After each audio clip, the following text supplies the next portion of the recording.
He will later become known for his unorthodox methods, but the talented Jedi Master known as Qui-Gon Jinn was not always this way.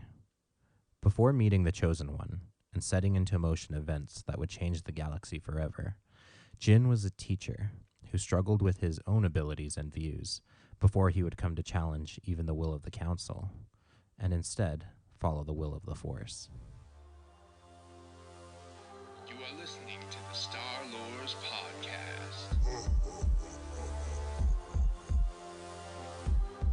I find your lack of faith disturbing. Are you stuck-up, half-witted, scruffy-looking nerf herder? But I was going into Tashi Station to pick up some power converters.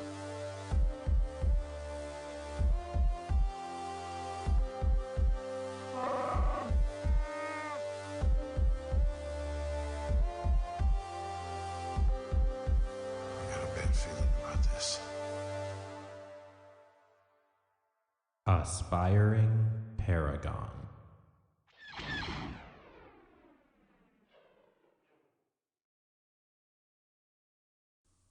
Qui-Gon Jinn was born on an unnamed terrestrial planet, identified as a powerful Force user, and taken by the Jedi at the very young age of only 6 months, to be raised at the temple on Coruscant. While he was unable to form attachments to his birth family or native world, Jinn had been aware of the planet and even visited it at age 13, where he acquired a Force stone from the River of Light, a keepsake he would hold for many decades. On Coruscant, Jinn became enamored with the big city and vowed to explore it from its spires to its depths. Although his feelings towards the Ecumenopolis would change with time as he was introduced to its government buildings and bureaucracy, Jinn would lament the loss of the natural beauty of the world and reject the artificiality of what Coruscant had become. As a young student, he showed great promise, but also disregard for the rules. At only 8 years old, he formed a close friendship with fellow Jedi trainee named Tal, who he had met while evading his meditation class, going swimming instead. Tal and Jinn, despite their close friendships, were not afraid to argue either, and unlike a Jedi, would go so far as to engage in physical altercations when they disagreed. Tal, for her part, was also a promising Jedi student, which led to a competitive rivalry within their friendship and stirred romantic feelings between them. Kli-Rahra was another friend and contemporary student with Jinn and became close friends with Tal as well. The trio would grow together as they matured, soon becoming Padawans after showcasing their abilities to prospective masters during an exhibition day tournament. Beating Tal in the final duel and winning the lightsaber competition against his peers, he was noticed by Jedi Knight Dooku, who ambitiously sought to transcend even Master Yoda as the greatest Jedi. Dooku, sensing great potential in Jinn, offered to take him on as a student, despite Dooku's own youth being barely past 20 years old himself. Dooku was a distant teacher. Jinn felt that he was outspoken and unconventional, and thought to teach his own Padawans differently one day, as he often felt intimidated by his master. It was from Dooku that Jinn would first learn about the ancient order of the Willis, a powerful and mysterious order of beings with deep connections to the Force.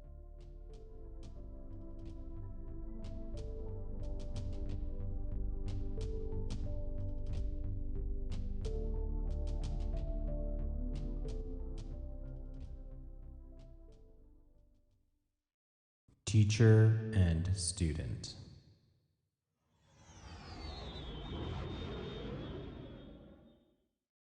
Jinn would accompany his master on many missions, often to the Outer Rim, and Qui-Gon would be exposed to and learn about people and groups outside of the sheltered existence of the Jedi. such as becoming acquainted with the seedy underworld of Coruscant and other non-Jedi Force-using groups like the Kurthoses and the Bowtine. Jinn would learn much from his master, but had an uneasy relationship with him. On a protection mission for a Republic senator, the party failed to stop his abduction by a pirate. Jinn, naive, but willing to take a risk to help what he thought was the senator's young daughter, was lured into a trap, despite Dooku's insistence that it might be. For his part, Dooku discovered the identity of the senator's kidnapper, but chose not to tell his apprentice or report the incident to the Jedi Council, as standard Jedi procedure dictated, embarrassed by his own failure in having a personal vendetta against the pirate.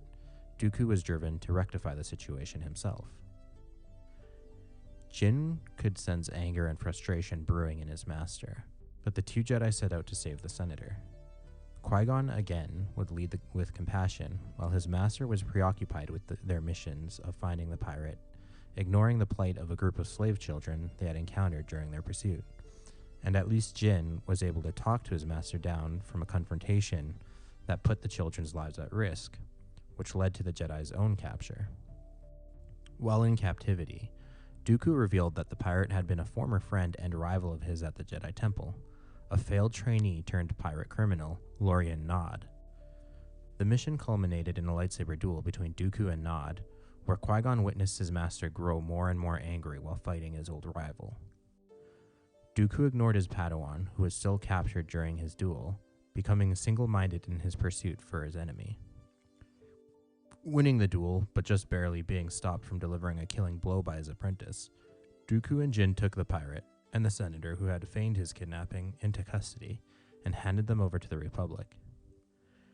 The mission was so caustic to the Jedi pair that they did not say a single word to one another on the trip back. Dooku finally breaking the silence with a lesson for his Padawan. One day, his friends would inevitably betray him, as Lorian Nod had betrayed Dooku. In the distant future, Jinn and Dooku embarked on their ultimate mission as master and apprentice, a grueling and perilous 2-year endeavor. As they warily returned to the Jedi Temple, Jinn stood on the brink of undergoing his Jedi trials. At the landing platform, Tal warmly greeted Jinn, and their friendly embrace vexed Dooku, who had long forsaken the belief in genuine camaraderie. As they strolled together toward the Jedi Council, Dooku praised Jinn as being an exceptional Padawan, but pointed out a significant flaw: Jinn's unwavering trust and connection to others. Dooku reminded Jinn that ultimately he would stand alone, and betrayal was an inescapable reality. Around 72 BBY, Jinn achieved the rank of Jedi Knight. Following the knighting ceremony, he retained his Padawan braid, safeguarding it alongside his copy of the Jedi Path, a book Dooku had given him. Although he ceased adding notes to the guide, he vowed to preserve it for future generations, for his own future apprentice. Tal, too, ascended to the rank of Jedi Knight, but their duties kept them apart for many years, with only word of each other's promotions reaching their ears. After his knighting, Jinn maintained minimal contact with Dooku, regarding their past connection solely as that of a master and Padawan. While he respected Dooku's training, he resisted his master's ultimate lesson, choosing not to live a cynical life devoid of trust and friendship.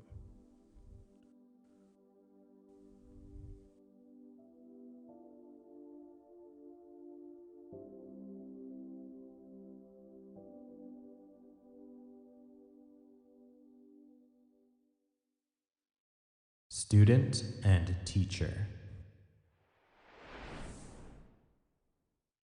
Qui-Gon would be a busy knight, going on various missions across the galaxy, until Yoda suggested it was time he take on a student of his own.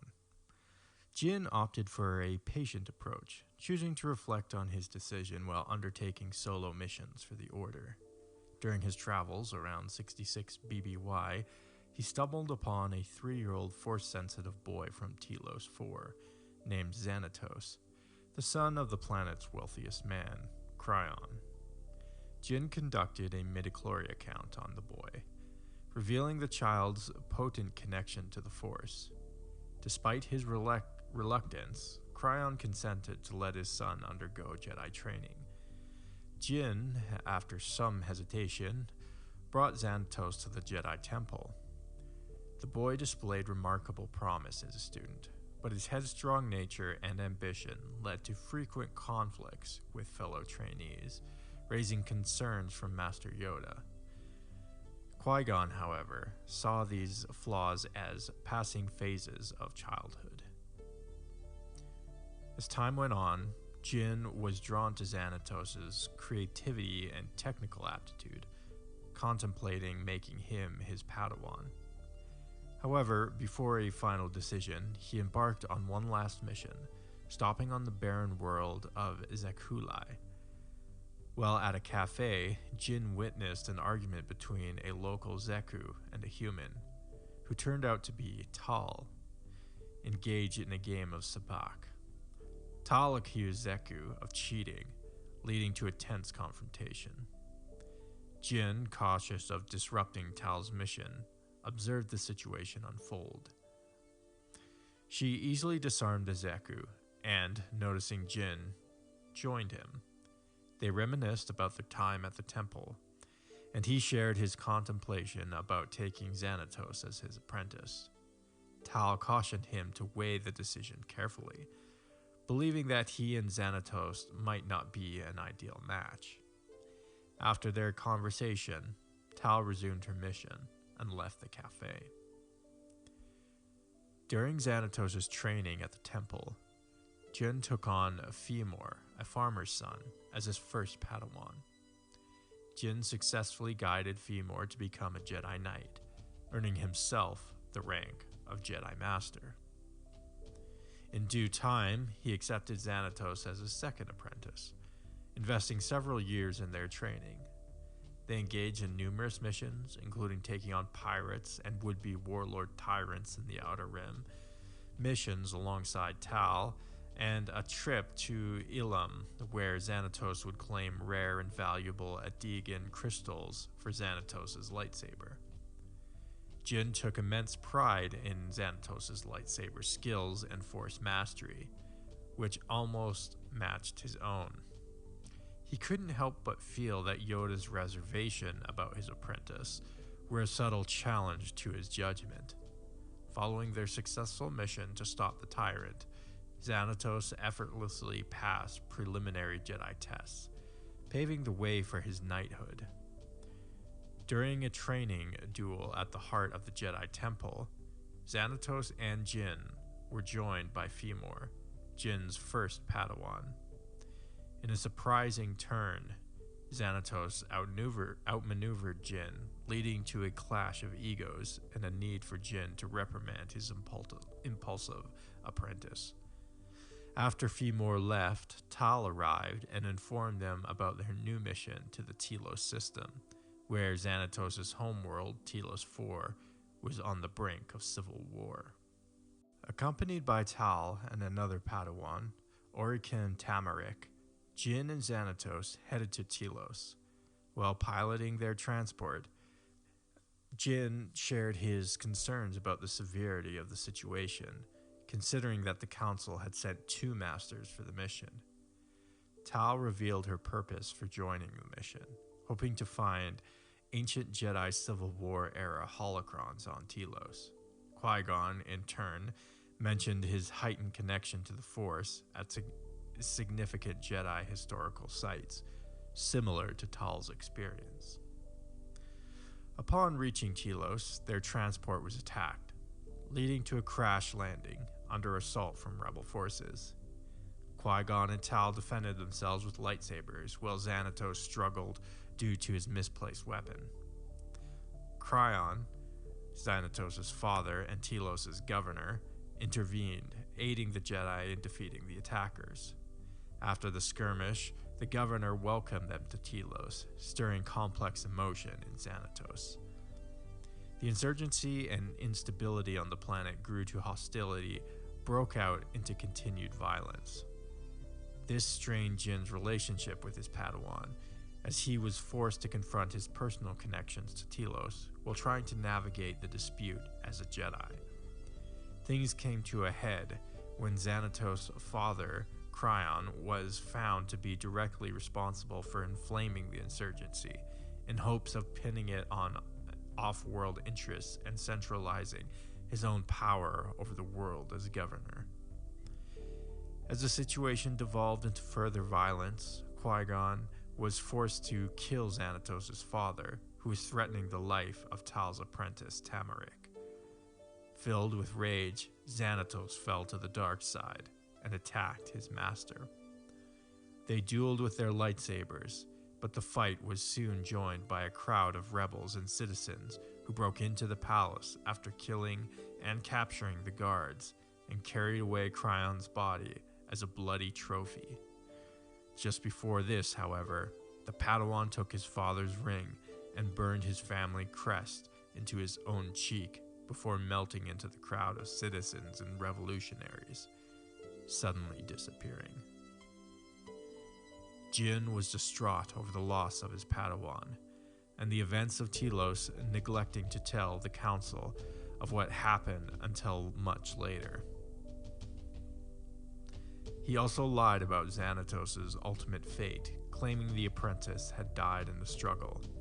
Qui-Gon, having had his lightsaber destroyed during the fight, would be sent a kyber crystal by the council to rebuild his lightsaber. The Jedi could not bring himself to return to the temple and elected to depart into space for a time to reflect on all that had happened.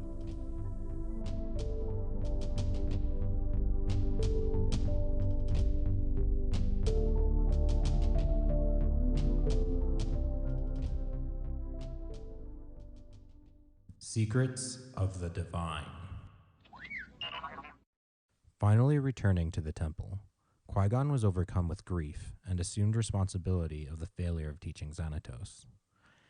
It eventually came out to the council what had truly happened on Telos, and Yoda and other members of the council took great care to try to guide Qui-Gon through this difficult time. Jinn swore never to take on a new apprentice, though he would visit the temple year after year to see the new recruits, but always left alone. He would occasionally accompany other Jedi Knights and Masters, along with his friend Tal, on various missions, but still held to his belief that Xanatos was his failure, and that he would not repeat such a mistake. During his many missions for the Jedi, Jinn crossed paths with several dissident Jedi groups. Among them was the Potentium, a controversial sect of Force users founded by the former Jedi trainee Leor Hal. This group believed that the Force was inherently good, and that the morality of an action depended on the intent behind it, rather than the action itself. Jinn, along with the senior Jedi Council member Corran and Jedi Master Mace Windu, encountered a faction of Potentium followers at some point before 44 BBY. Another faction, known to Jinn, was led by Jedi Master Jyn Altis, a maverick Jedi who headed a splinter group that diverged from some of the Jedi Order's stringent principles. The Altizan Jedi were permitted to engage in romantic relationships, marry, and even have children. Additionally, members of this faction were not restricted to having only one Padawan, and could mentor multiple apprentices simultaneously. On one occasion, Jinn met with Masters Dooku, Jocasta Nu, and Sifo Dyas to negotiate with Damask Holdings CEO Higo Damask, unbeknownst to the group, the heir of the Sith, who had been subtly causing strife in the Outer Rim through his corporate dealings. Jinn noted Damask's name come up during various, seemingly unconnected incidences. However, he did not pursue the matter further, with Damask deflecting his concerns by pretending to be trying to bring the Outer Rim into the modern age, and claiming that disruptions would be inevitable. Qui-Gon's lack of a pupil allowed him much time for introspection, meditation, and the study of the Force. This ultimately led him to a mysterious planet at the center of the galaxy, and the supposed origin of all life and midichlorians. Around this time, Jinn had also started to unravel the secrets of manifesting one's consciousness after death. On the Force planet, in that mystical realm, Jinn encountered 5 Force priestesses, entities who had preserved their consciousnesses even after death. The priestesses represented serenity, joy, anger, confusion, and sadness. From them, he discovered the profound truth that the life force of living beings transcended into the living force upon death, eventually merging with the cosmic force to become one with the entirety of the force itself.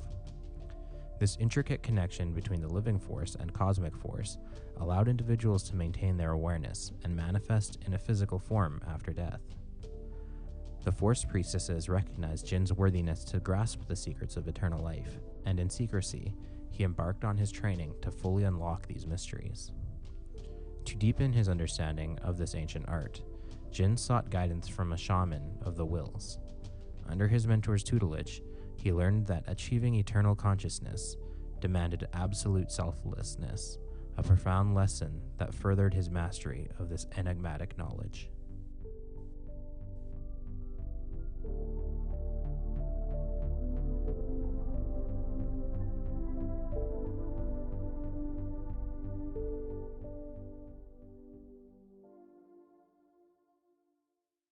A new beginning. In 44 BBY, Supreme Chancellor Kalpana assigned Jinn a mission on the planet Bandamir. The details were kept secret, emphasizing Qui-Gon's personal involvement. Before departing, he observed a training tournament at the Jedi Temple, as was his annual custom, where he witnessed a fierce duel between two young boys, Brooke Chun and Obi-Wan Kenobi.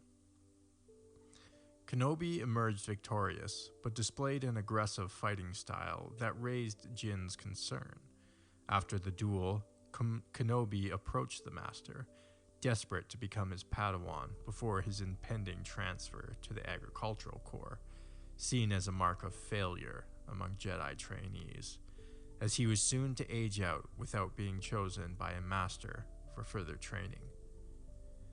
Qui-Gon, however, refused to train the young Kenobi, fearing his talent, latent anger, and the risk of turning to the dark side. Despite Kenobi's plea, Jinn left, troubled by the boy's despairing expression. Seeking solace in the temple's map room, he was interrupted by Yoda. The Grand Master was aware of the situation, suggested that Jinn should have considered taking Kenobi as his apprentice. Unwilling to discuss the matter, Jinn stated he might consider a Padawan next year. However, Yoda revealed that Kenobi has also been assigned to Bandamir, now working as a farmer. Although surprised, Qui-Gon suspected the old master of manipulating such coincidences. However, Yoda assured Jinn that it may simply be the will of the Force.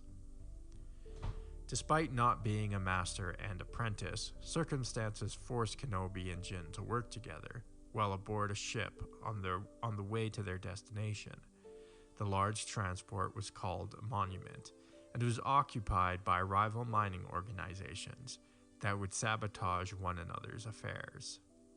Though Qui-Gon advised Kenobi that the situation did not require Jedi intervention and that they should remain neutral, Obi-Wan involved himself in the investigation of a theft that had placed him on the side of the disagreement.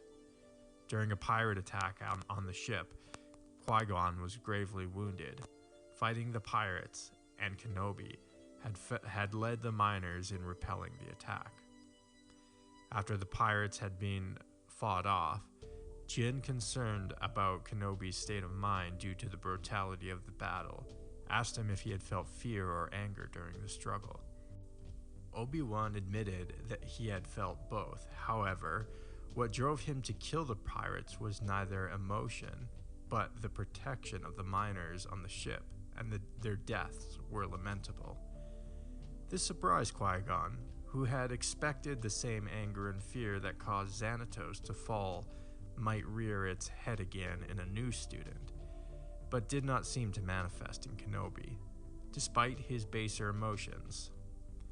The ship encountered other problems between the rival miners, and due to Qui-Gon's injuries, he had been forced to work more closely with the young Obi-Wan, who repeatedly asked Jinn to take him on as an apprentice. Yet Jinn continued to refuse, despite pitying the boy. After an eventful transit, the pair finally arrived on Bandamir, where Jinn was welcomed and given a note signed by Xanatos, implying he was also on the planet. Kenobi was assigned as part of the Jedi Agricorps to a replanting mission, while Qui-Gon was tasked with mediating a conflict between rival mining operations and the planetary government. To his surprise, Xanatos came as the ambassador of Off-World, the interloping operation. Xanatos surprised Qui-Gon with his friendliness and admitting that he had made an error as a Jedi and found new meaning and change since joining Off-World. Xanatos was exceedingly cordial, even with the rival miners and planetary government, though Jinn did not trust him or the company he worked for, often assuming his former apprentice was behind accidents that appeared to be sabotage. Qui-Gon later discovered that Xanatos was in fact the owner and head of Off-World, and that he had been plotting to take over the planet by gaining the trust of and undermining the local government. Jinn confronted his former pupil, who admitted the truth and then attacked his former mentor with his lightsaber that he had kept all these years. During their duel, Xanatos used a second lightsaber that Jinn recognized as Kenobi's, revealing that Xanatos had the boy kidnapped, forcing Qui-Gon to retreat from the battle to rescue the boy, but not before taking back his lightsaber. The Master successfully rescued Obi-Wan and explained his past relationship to Xanatos. The two Jedi set off to find Xanatos, who had lured them into a mine, where he had set a trap intent on killing them both by detonating a built-up explosive gas and trapping the Jedi inside. To Qui-Gon's astonishment, Kenobi offered to kill himself by detonating an explosive collar he had been forced to wear during his kidnapping, and that they had not yet had time to disarm. The smaller explosives would spare Qui-Gon's life and give him a means of escape. Jim was impressed with the selflessness and bravery of the boy, and even accidentally called him his Padawan, while devising an alternative escape by using the Force. The two Jedi escaped the predicament, only to stumble across a much greater, more sinister plan. Xanatos was using his resources as head of the off-world mining operation. He had rigged highly destructive ion bombs across the planet's mining network, intent on destroying the whole world just to kill his former master. Dismayed but determined to stop his former Padawan, Jinn and Kenobi successfully foiled the plot and alerted the local government. Xanatos escaped, however, leaving a note for his master that they would meet again. Impressed by all they had accomplished together, Qui-Gon finally relented and offered to be Obi-Wan's master, and the pair would make it their goal to stop Xanatos when they would meet him again.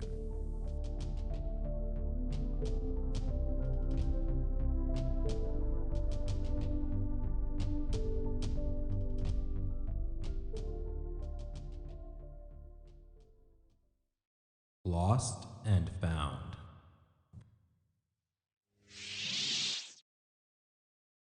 Qui-Gon and Obi-Wan began taking missions for the Council that saw them travel across the galaxy.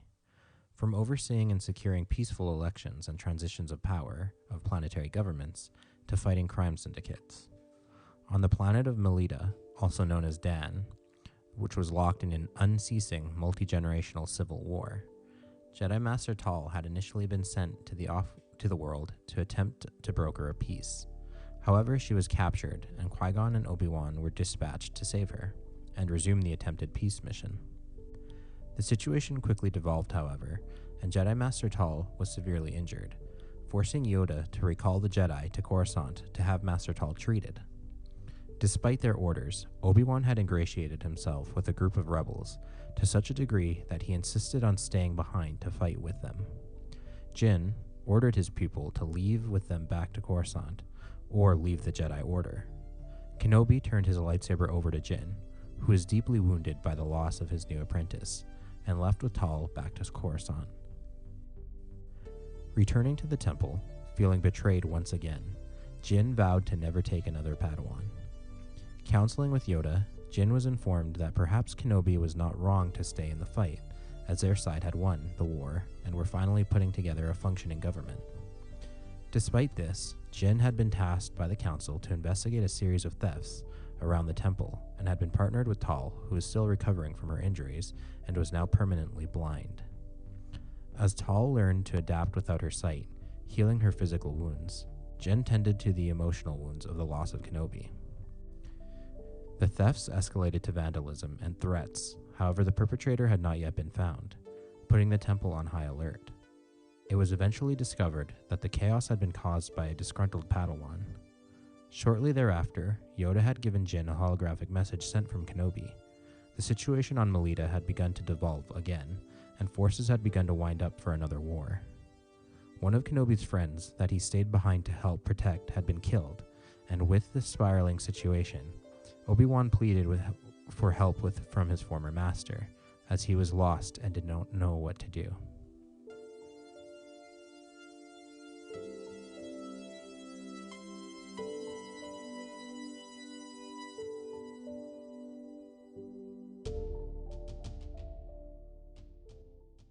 Prodigal.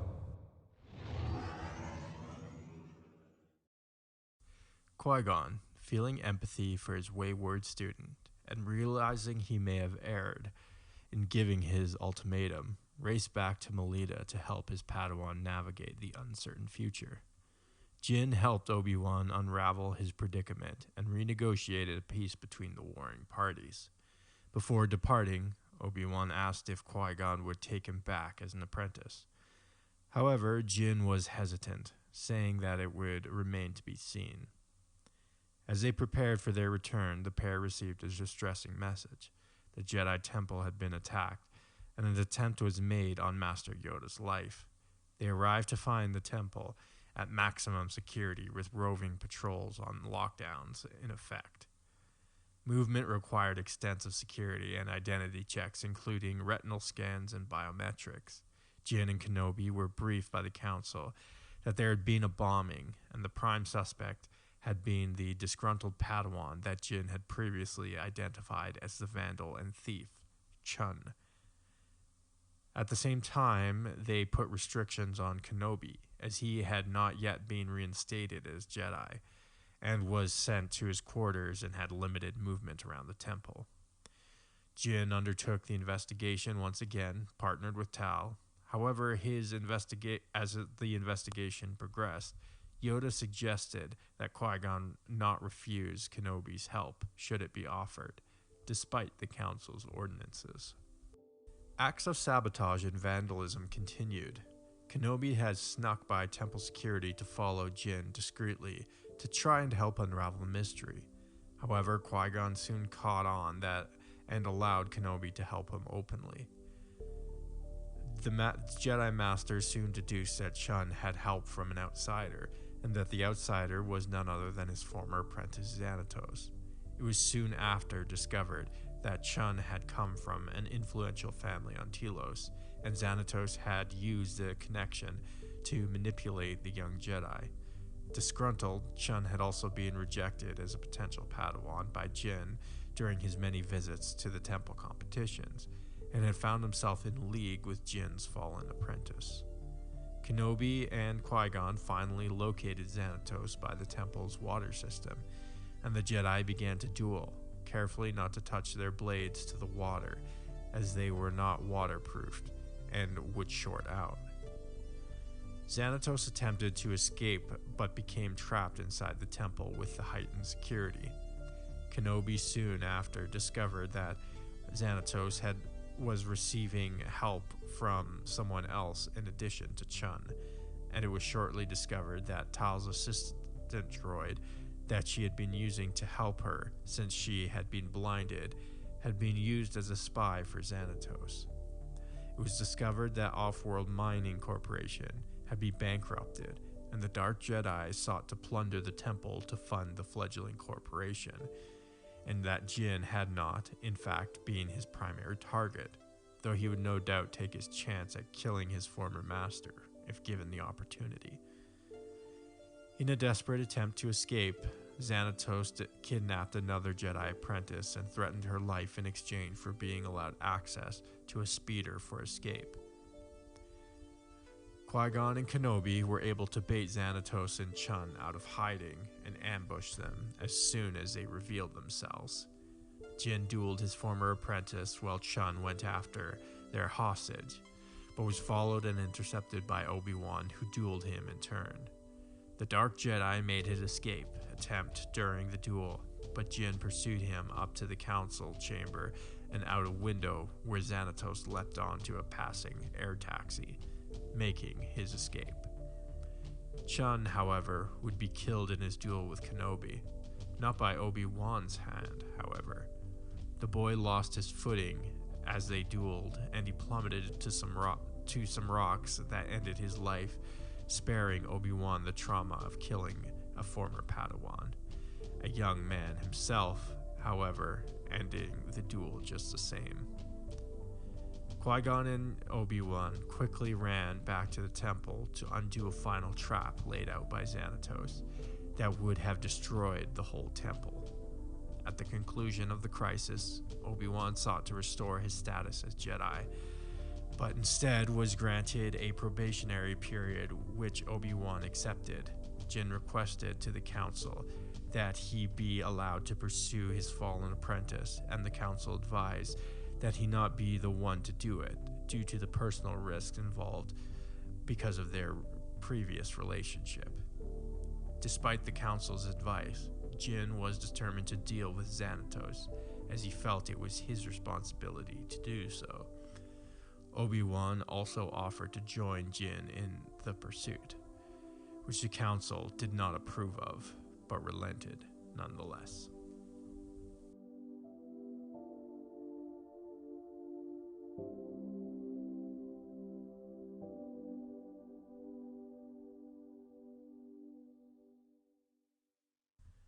And now, a word from our sponsors.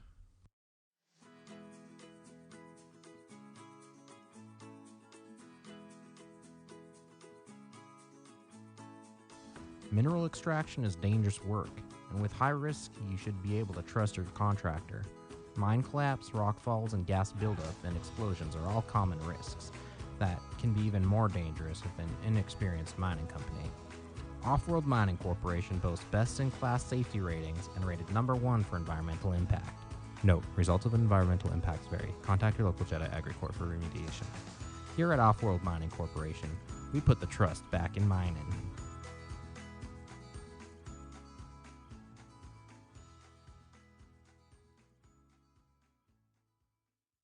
Thanks for flying with us. Jordan here. Just wanted to let everyone know what's happening here at the Star Lords podcast. Star Lords is now on Discord. If you would like to join the Star Lords Cantina Discord server, you can find a link in the description or on any of our social media accounts. Reach out with a DM or email. We'd love to hear from you. You can find us on Facebook, Instagram, or Twitter by searching the Star Lords podcast. Go ahead and give our page a like and send us a message. You can also email at starlordspodcast@gmail.com. Send us your fan art, Star Wars collections, or fan fictions, and you may even get a feature on one of our pages or even the show. Don't be afraid to offer corrections or add to any of the topics that we discuss on the show. We are also on Patreon, so if you want to help us pay the bills, as well as get a few awesome perks like bonus episodes, access to the private Facebook group, or the VIP section of the Discord server, head on over to patreon.com/starlores and sign up for as little as $1 a month. And finally, make sure to subscribe to us on your favorite podcatcher app or YouTube, as well as sending us a 5-star review on iTunes. This really helps us reach a wider audience. Enjoy the rest of the show.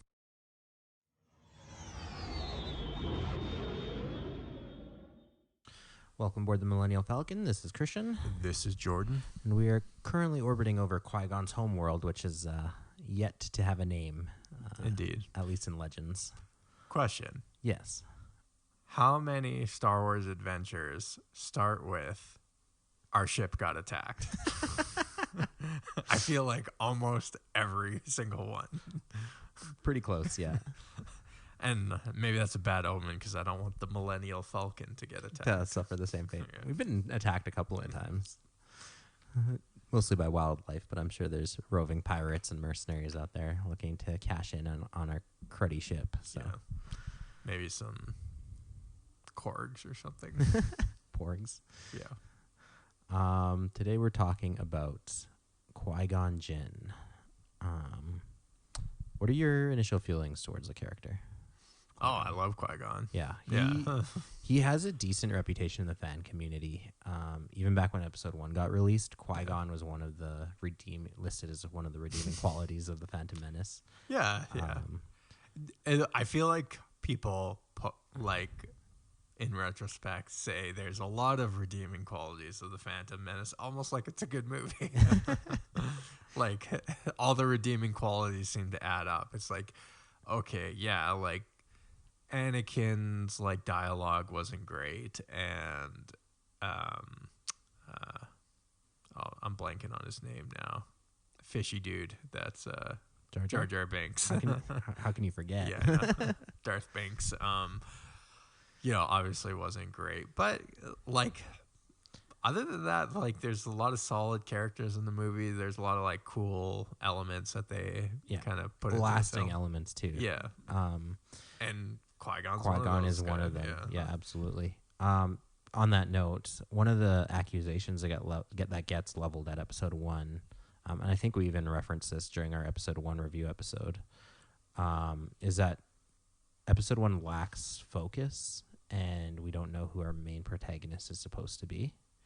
I've heard a decent and compelling argument that Qui-Gon is actually our main character for the Phantom Menace. And I've kind of come around to that thought. Maybe it speaks to the script writing of it that maybe that's not super clear. But it is, if he is indeed the main character of Episode 1, it is pretty, what's the word I'm looking for? Kind of breaking out of the box to kill your main character at the end of the movie. Yeah. Spoilers for anyone that hasn't seen a almost 30-year-old movie now at this point. I don't think if you're listening to this, you Haven't seen The Phantom Menace. And if you haven't, what's wrong with you? Yeah, Seriously. go watch it right now. Anyways, yeah. So there's a pretty compelling argument that Qui-Gon is the main character of Episode 1, which actually makes him a pretty prominent figure in our 6-part movie series. If he's the main character, and it isn't Obi-Wan, it isn't Anakin, it's actually Qui-Gon who's our main. That's kind of an interesting thought. To me, I always thought it was Anakin. That was kind of my. But you don't even default. meet Anakin until halfway through the movie. Yeah, and it's true. You don't really think about that. Like, Anakin comes in kind of pretty late into the film, and doesn't have like a ton of character build up or even a ton of dialogue, really. No. Yeah. In retrospect, I mean, yeah, it is about him, right? Like, it's about finding the child who's gonna kick off this whole saga and his whole relationship with the Jedi Council. He has a lot of decent amount of dialogue. Yeah, and you could argue Qui-Gon is kind of the main character insofar as he's sort of like, he discovers Anakin, right? Like, even Obi-Wan is not that impressed with Anakin and kind of dismisses him. But it's Qui-Gon who's like very insistent that they pursue this Anakin character. And so it is almost sort of like it passes the baton from Qui-Gon to Anakin in the next film, right? Yeah, and Obi-Wan too, by that virtue. But because then Obi-Wan becomes much more prominent later on as well. Yeah. Obviously, the whole trilogy or sextilogy is about Anakin, but Definitely Qui-Gon is one of those characters where you wish you had like a lot more story. You want to know more about him if you just watch the films, right? Yeah, like, no, absolutely. Which kind of rolls into the next point is a lot of this information of Qui-Gon and Obi-Wan's early relationship comes from a young adult novel series. I think it's called Jedi Apprentice. I'm just kind of remembering off the top of my head. Yeah. Which was like a pretty lengthy young adult series. I think it's like 12 books or something like that. Wow. I remember always saying it in my school libraries because that was the key demographic or targeted audience for it. And I did pick up a couple of books back in the day. Yeah. And they were actually pretty decent, and they still hold up. Even a lot of times, like young adult novels don't really hold up to an adult or a mature reader. But the stories are complex enough. The character development is pretty intriguing. A lot of that we kind of went over in this episode of like Qui-Gon struggling with his own beliefs and like, is he a good master? Yeah. And we see a more matured Qui-Gon much later, which we'll also cover in future episodes of our podcast here. Yeah, I've always thought it's actually kind of a shame that Qui-Gon or Liam Neeson is so old now. Like, it would be awesome to have like a prequel series with him, even a short series, 6 episodes like they did with Kenobi or something. Yeah, just depicting him younger. And I mean, they could always recast him, right? Like as like a younger actor. Yeah. He does feature in the new Disney Jedi Tales of the Jedi series, I think it's called. It's an animated series. Yeah, he features with his relationship to Dooku actually, and it kind of mirrors what we see in Legends. Yeah, I really like that series. We'll have to do review episodes on it, but it does mirror that kind of like Dooku's already starting to show some darker proclivities, and Qui-Gon is his apprentice and trying to like balance being a Jedi. We kind of touched on that a little bit in the scripted portion, but and then obviously like Qui-Gon makes a very quick cameo in Kenobi at the very end. Sorry for the spoilers. Listen, if you're this deep into it, just expect the spoilers. We can't be warning you every time. But yeah. Okay, so as to the character of Qui-Gon, he is very much like a true paladin. Like he is. This will become more evident in future episodes, but he's super talented. He's almost like the Anakin of his generation. Yeah. He's like one of the top Jedi. Everyone's very impressed with his abilities and skills. He ascends the ranks relatively quickly. Again, this will be more evident later, but he is more in tune with the Force and is less worried about orthodoxy and the rules. And he's almost like a foil to Mace Windu, which we just covered in an episode, right? Totally. Where Windu is all about the rules, and he's a fantastic Jedi and a great Jedi, and he's like a paladin in the sense of like he is the virtuous knight to aspire to be. He's also like technically extreme, like on a technical level, like with his saber dueling and stuff. It probably just part of his personality, like that's it. Yeah, who he is. Where Qui-Gon seems like a little more loose. Yeah, like a hippie. Hippie Jedi. Unorthodox. Yeah. I think all Jedis are hippies, to be honest, but even more hippie than the hippie. Hippie for a Jedi. Yeah. But that's it. And again, we'll get more into like the philosophy aspect in future episodes, because in this early stages, Qui-Gon, also in episode 1, if that's the only reference you have for him, he is very much a rule breaker and unorthodox and like challenges the council constantly. Yep. But he wasn't always like that either. He, as a youth, he wasn't afraid to break the rules. Yeah. But he seemed to be much more affected by his relationships to his previous master, being Dooku. Mm-hmm. Trying to not lead him astray, but teaching him lessons that are not orthodox. Let's say, everyone will betray you in the end. Yeah. Not really a Jedi tenet. Nope. And then his own relationship with his apprentices, like he's trying to be a good Jedi Master, and he really takes it to heart, his own failure, and he's struggling more with himself and learning more than he is struggling with others. He's not fighting with others; he's fighting with himself more than anything. Yeah. I think like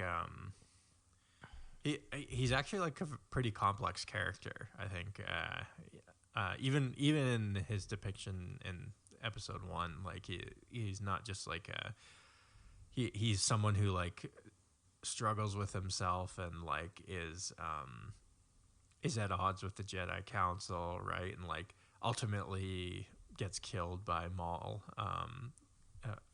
He's not like this invincible Jedi Knight, like but I don't know. There's sort of like this philosophy with him, or way that he is, that like is makes him able to find people like Anakin, and he's more in tune with the will of the Force. Yeah. Ultimately, is kind of what that's yeah, comes down exactly. to. Yeah. I kind of think of it as like the difference between the law and the spirit of the law. Yeah. Right. So like someone like Mace Windu reads the law to the letter, Yeah. holds you to the law of the letter. Whereas as Qui-Gon is more of a free thinker, and he's like, well, that really what the law intended? What was actually meant by this, right? Yeah, and I think there's always been kind of the discussion of like, why wasn't Qui-Gon ever on the Jedi Council, right? And a lot of that is because of He chose not to be. Yeah, he chose not to be, but which is also a pretty significant thing in and of itself, right? Where you're seen by your peers to be worthy of the mantle, and he's like, I don't want it. Yeah. Well, he's always like reluctant. I think he seems like reluctant to almost get bogged down, unless you like, obviously, like with Anakin, like he really believes it. But even he didn't really want to take on an apprentice, right? He just wanted to go do missions and kind of be learn more about the Force. Yeah. Although part of that I think is more to do with his hurt and getting over his hurt of the failures of his apprentice. Of Xanatos. Yeah. And it's also funny too, because there's a third apprentice that gets like a 3-second mention, Feemore, who's very much dismissed, and like, oh yeah, he became, Qui-Gon taught him, he graduated, and we never look at him again. Yeah. Which is kind of funny.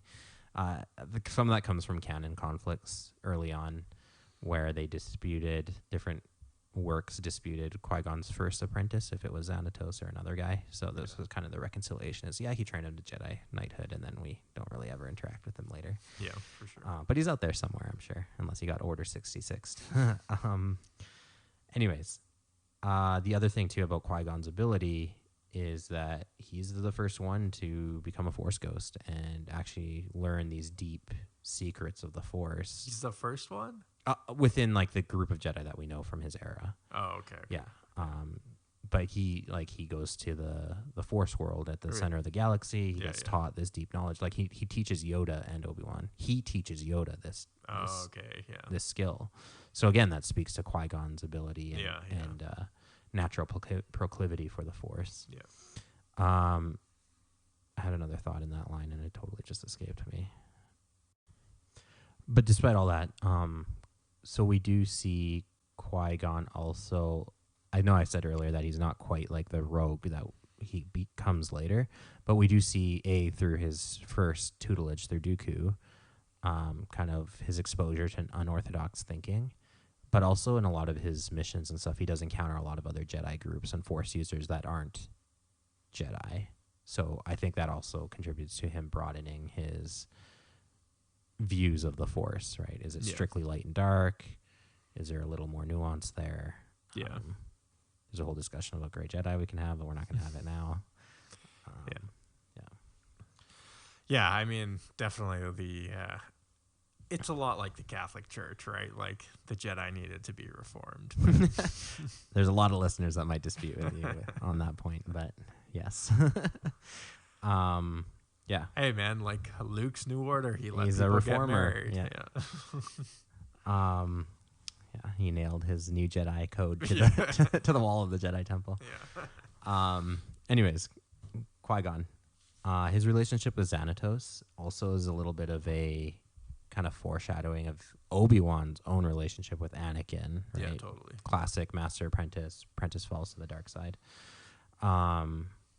It has led to fan theories suggesting that had Qui-Gon survived his duel with Maul, he would have been the best teacher for Anakin. He would have known how to deal with Anakin's free thinking too. Something more in line with Qui-Gon rather than Obi-Wan. Yeah.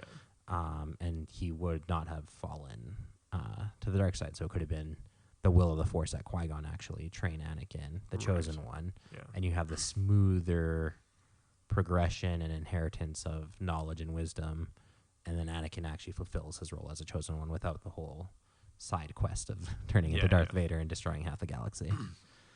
I've always kind of thought I kind of wish it maybe even in like a Force Ghost experience, we could see Qui-Gon and Anakin interact with one another. Yeah.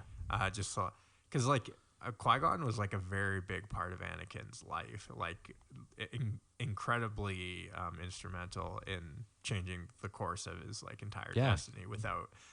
And you kind of wonder, like I wonder what Anakin's feelings of Qui-Gon were as he like, even though he didn't know him for that long, but like as he like got older, like what did he think of him and what were his thought? Did he like, was he glad that Qui-Gon found him, or did he hate Qui-Gon for sending him on this? In theory, Anakin could blame everything, like his loss of his mother and all these other tragedies on the fact that he got taken from his life, right? Right. Maybe he would have found another way to escape slavery had he gone his own path. I suspect, and maybe in one of our Anakin episodes, we might uncover kind of more what that relationship might be. I think there might be some, because they're both Force ghosts, right? Yeah. In the future, so I wonder if they're like interacting with each that other. leads to a lot of other questions though about like how other people might feel about Anakin. It's a whole meme. Anakin the Force Ghost, walking amongst the Jedi that he comes murdered. into Jedi heaven, and they're like, "How did you?" Get yeah, exactly. Right. Yeah. Just a Hayden Christensen walking in. Hey guys, what's going on? Missed you all. No hard feelings. Yeah, right. Yeah. All y'all that I killed. Yeah, exactly. Yeah. That's all the real like in-depth stuff. Just a couple of notes on Qui-Gon's name. Qui-Gon comes from Qigong or Qigong, which is a meditation movement and breathing practice similar to Tai Chi. And the last name Jinn is Arabic for genie or tutelary spirit. So like a guiding spirit. So he's kind of like the mystic guy. It's actually spelled with a D. It's like Jinn. Jinn. But you say it Jinn. Yeah. Actually, the Arabic jinns are super creepy. The concept of it actually evolved after, because a lot of Proto-Arabic religions, jinns were just like good, bad, neutral spirits. Right. Yeah. But then after Islam, they all became evil spirits. So, okay. So that's where now jinn is more like, if you're a practicing Muslim today, jinn is more like a devil. Yeah, it's basically or a demon. Yeah. Whereas like before, it was more of the word. It was just a spirit. Yeah. It was kind of like an animism, right? Like, right. There are lots of spirits everywhere. Yeah. So I think it refers to like the pre-Islamic Arabic, right? Jinn. But yeah, Qui-Gon Jinn, pretty cool guy. Totally. Just want to remind everyone to make sure you follow us on social media: Twitter, Instagram, Facebook, Discord. If you need to, just message us, and we'll try and send out the Discord server link. Maybe we'll make some social media posts with updated links, because I hate Discord. Just for the record. Get bombed with messages Discord every day. I can't even with Discord. Anyways, you can also support us on Patreon, patreon.com/starlores for $2-3 a month. You can get all the paywalled content, all the bonus episodes that we do. Reach out to us. We love to hear fan comments, theories, disagreements. We like to see your Star Wars collections, your Star Wars cosplay, any of that. Send us pictures, photos of that. We'll repost them. Like, you be okay. Like, let us know if you're okay with us sharing it on our social media. Yeah, for sure. And then special thanks to our new patrons. Oh yeah, and special thanks to our new patrons, Zach, Vincent, and Luke. Thank you very much. It helps to keep the lights on with the show. Helps us keeps the Millennial Falcon functioning. Yeah, just barely. We need interstellar gas money, guys. Yeah. Also give us a 5-star rating on Spotify or Apple Podcasts. Both really of those, helps the algorithm. Helps us reach more people. Follow us on YouTube. You can subscribe on YouTube too. We got a little bit of a following on YouTube now too. So, all right, cool. Peace.